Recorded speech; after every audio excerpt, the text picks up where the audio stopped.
आळूच्या देठाची भाजी बनवणार आहोत. त्याच्यासाठी मी आळूची पानं आणली होती, त्याचे देठ घेतले असे. त्याचं हे सगळं सोलून घ्यायचं आहे. सुरुवातीला हे मी भाजून घेते, 2 मिनिट भाजून घ्यायचे. हे असं भाजून स्वच्छ धुवून घ्यायचं, भाजून धुवून घ्यायचं याला स्वच्छ. आता ह्याच्यामध्ये जिरे,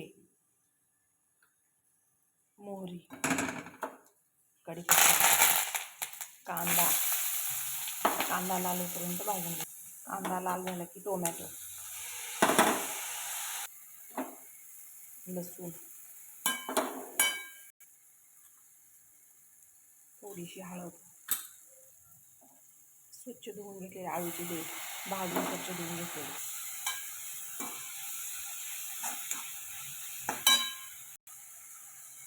काळं तिखट,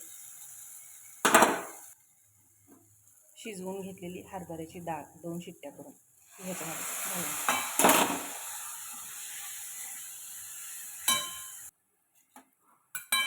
कोथिंबीर, चवीनुसार मीठ,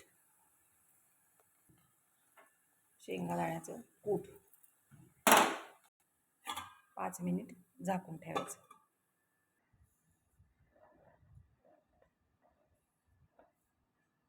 तर ही आपली झाली आळूच्या देठांचा भाजी तयार.